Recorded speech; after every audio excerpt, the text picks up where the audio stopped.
Greetings! It's Chris Sims from Agile Learning Labs, and today I am talking about the sprint planning meeting and what happens in the sprint planning meeting and what would be a good way to run the sprint planning meeting.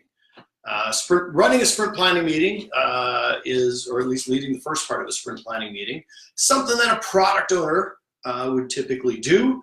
And to celebrate that and product owners and to encourage all of you to become better product owners, we are running a special for those of you who are watching this video. If you're available tomorrow and Thursday and already have your CSPO certification under your belt, we're running an advanced certified Scrum product owner workshop, and I'm going to post a link in the comments as soon as the video wraps up that will allow you to register for half price to our ACSPO. That's only going to be good for the first 2 people who register, but quite frankly, I don't know that we're going to have 100 people watching this live. So if you're watching this and want to get into that ACSPO, there's a really good chance that that link is going to work for you. So stick around until the end of this little live session, and when that link shows up in the comments, click on it, and voila, you'll get into our advanced certified Scrum product owner course tomorrow and Friday for half price. Okay, end of advertisement. Sprint planning.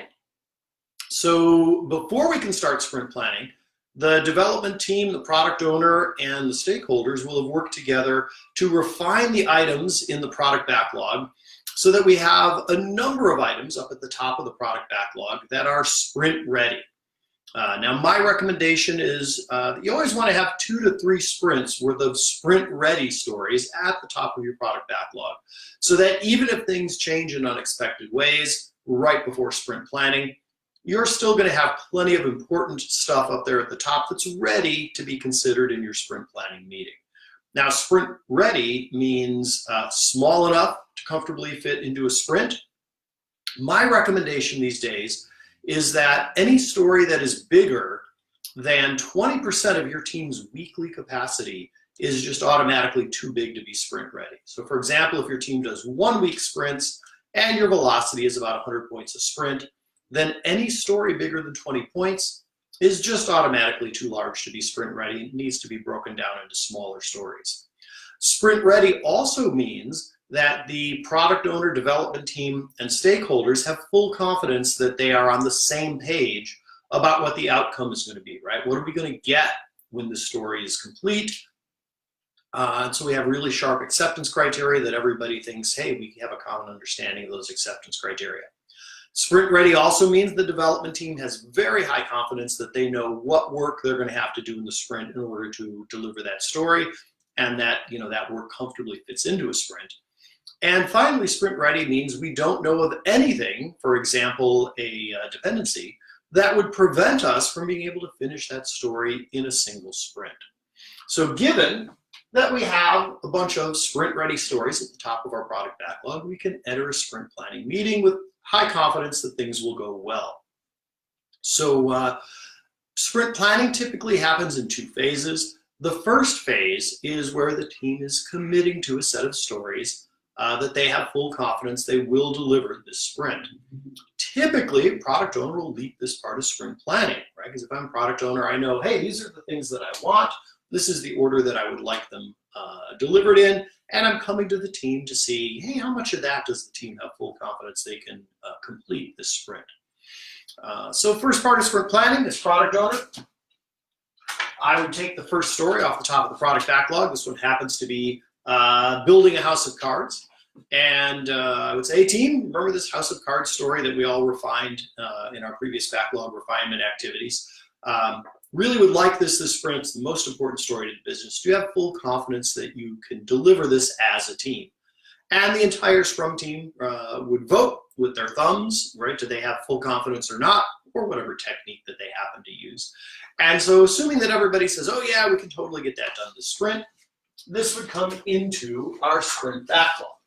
The sprint backlog contains the set of stories that the entire Scrum team has full confidence they will deliver to the business this sprint. So then the product owner would offer the next story, right? For example, hey team, the business really also wants these balloons this sprint, Do you believe you can get these balloons inflated to the particular specification here? And the team might talk about it a little and vote. And if everybody says, oh yeah, we can get that done, okay? That comes into our sprint backlog.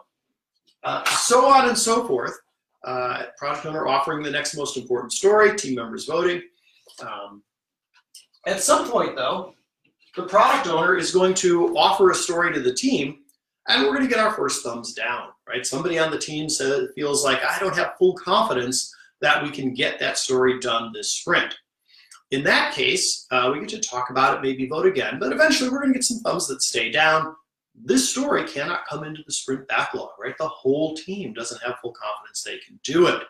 Now, it doesn't mean that there's no hope that we'll get to this story, right? If we get the committed stories done before the sprint's over, great. The team will come back to the product owner and say, what should we start on next? And maybe at that time, the product owner will offer this story to the team. So for now, though, this one stays in the product backlog. So we've come to the end of the first phase of sprint planning. So now we enter the second phase of sprint planning. This is where the development team dives into the details of what will be necessary in order to get these particular product backlog items completed this sprint. This part is often called tasking, because the team will be taking these product backlog items that they just committed to, which are deliverables, and breaking them down into the little tiny pieces of work that will have to happen, which are often called tasks. So perhaps the team grabs their Sharpie markers and their Post-it notes, and they start thinking about, oh my goodness, what work are we going to have to do? Well, for the house of cards, well, we got to buy some playing cards. We're going to need that. We have to shuffle the cards. All right, so we'll do that. We should buy a mat. The building a big house of cards will go better if we put it on a mat instead of the slick surface of the table. Well, we're going to have to then set the mat up on the table, make sure it's nice and smooth and even. I think we should use a technique where first we'll make a little TP balancing a couple of cards. Then we'll make another TP balancing the second set. Then we'll put a roof on top of those, so on and so forth. And then maybe as the team is like tasking out, right, because the whole team's doing this together, somebody might notice, hey, wait a minute, shuffle cards. I don't think we have to do that for a house of cards. Oh yeah, you're right. Okay, we crumple that one up, right, toss it out. So we end up, for each of our stories, with a set of tasks, right, work items that'll have to happen in order to get that story to be done. Now, we probably have some other stuff in our sprint backlog in addition to the tasks that we're going to do to support our story. So for example, a typical task board will look something like this, where each of the committed product backlog items defines a swim lane across the task board where tasks can be put into work in progress and then eventually marked done. Well, we may have work that we're doing to support refining our product backlog. We may also have work that we're doing that's just kind of keep the doors open kind of work. It's not supporting a story, but it's important work that we have to do. We might be doing incident response work, or who knows. So we want some swim lanes to handle that work. For example, I have a swim lane here called retro actions. What are tasks? What's work that came out of our most recent retrospective? Well, gosh, in our case, we decided we're going to post a half-price link into the comments of this Facebook Live. So right after sprint planning's over, I'm going to move that into work in progress. And in fact, as we're coming to the end of sprint planning, what will typically happen is first the team will look at all the tasks that they've identified, give some real thought to, do we really believe that we can get all that done this sprint? And if we do, great, we move forward. If we suddenly don't have full confidence that we can get those done, well, in that case, we have the opportunity, since our product owner is still in the room, to say, hey, product owner, actually, now that we've tasked out these product backlog items, we don't think we can get them all done in the sprint. Which product backlog item would you like to remove so that we can walk out of here with a sprint backlog that contains a set of stories that the entire team has full confidence they can deliver? So once we've made sure that we really still have full confidence we can deliver things, then most teams will do almost a little mini daily scrum, right? Basically, they're going to identify, which tasks should we start with? And in this case, I think we should start with posting the half-price link. So I'm going to put that into work in progress, and we're going to start the sprint by doing that. Oh, I did that, so I can now move this to done.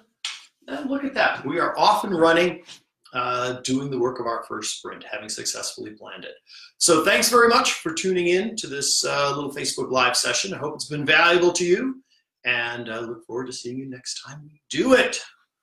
As always, check your Agile Learning Labs website for a full list of the workshops that we offer. Certified Scrum Master, Certified Scrum Product Owner, Advanced Certified Scrum Product Owner, and several others as well. Thanks a lot. Have a great day.